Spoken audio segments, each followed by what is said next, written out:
I've read the agenda packet, and I find it impossible to determine how creation of a new VR zone would impact me. There aren't any maps. I don't know which of the categories my property would fall into. It's clear, however, that it would impact me severely if I were to attempt to sell my property. It would surely be less attractive to a proposed buyer if income from nightly rentals were eliminated or severely restricted as proposed by the new zoning ordinances. Following our retirement, my husband and I purchased our beach property in 2009, expecting it to be an economic investment, that is, it would appreciate in value, and an investment in family recreation. Less than a year thereafter, he died, and he left me with a property that, due to the economic downturn, was underwater. It was worth less than we paid for it. Furthermore, his death left me with half of the income that I normally would have had. So I had two choices. I could rent it in order to pay for it, or I could lose it to foreclosure.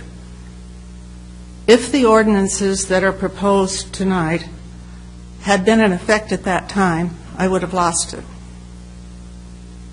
I relate this story to illustrate the inadequacy of the proposed regulations.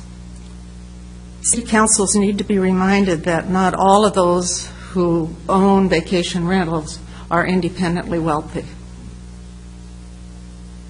Rising property values in the last year give me some promise that I could sell it and not lose money on it. And if the ordinance is enacted, and if it affects my property, 30 days of rental would be inadequate, and the dampening effect would again put me underwater. Underwater, and for what purpose?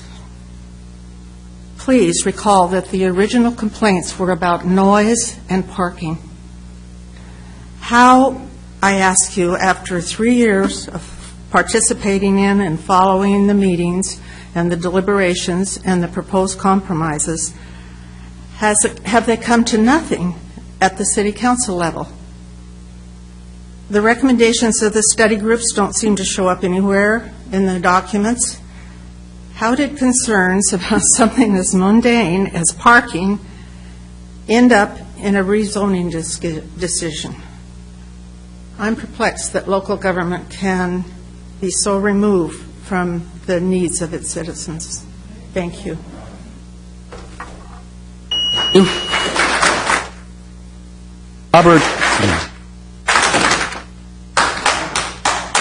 Robert Herter.